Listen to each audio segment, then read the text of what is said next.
بسم اللہ الرحمن الرحیم۔ السلام علیکم ناظرین، آپ دیکھ رہے ہیں میرا یوٹیوب چینل اور میں ہوں تصور حسین۔ ناظرین، کچھ نیو اپڈیٹس لے کر حاضر ہوا ہوں۔ چیئرمین تحریک انصاف عمران خان نے پرویز الہی کے بیان کی تردید کر دی ہے۔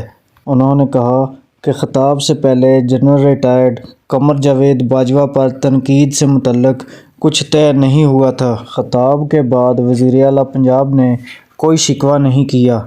انہیں گھر جا کر کیوں یاد آیا کہ میں نے سابق آرمی چیف کو نشانہ بنایا ہے۔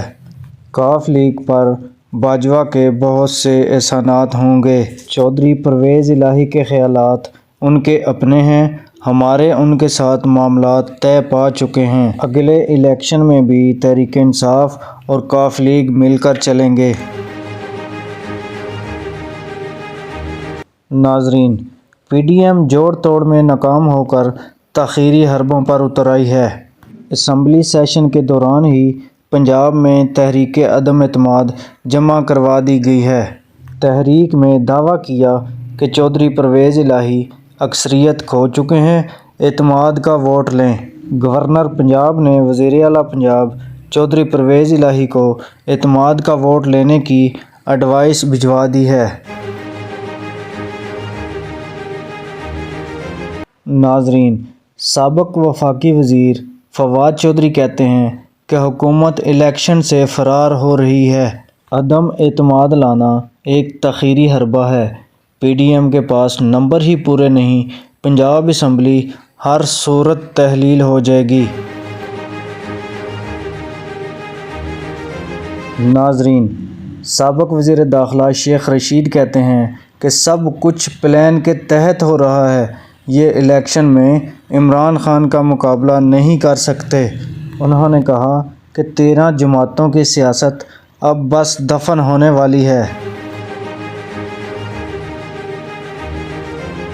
ناظرین، بابر اعوان نے میڈیا سے گفتگو کرتے ہوئے کہا کہ انہیں اکثریت ثابت کرنا ہوگی۔ ان کے پاس اکثریت ہوتی تو حمزہ شہباز آج وزیر اعلیٰ ہوتے۔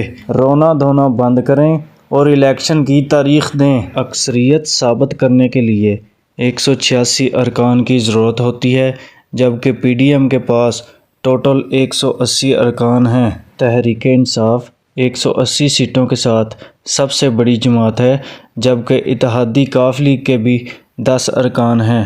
یوں پنجاب حکومت کے پاس ٹوٹل 190 ارکان پورے ہیں، جبکہ اکثریت ثابت کرنے کے لیے 186 ارکان کی ضرورت ہوتی ہے۔ بابر اعوان نے مزید کہا کہ اسپیکر عدم اعتماد تحریک کی حیثیت کا جائزہ لے سکتا ہے۔ عدم اعتماد کی ناکامی پر گورنر اسمبلی کی تحلیل کو نہیں روک سکتا۔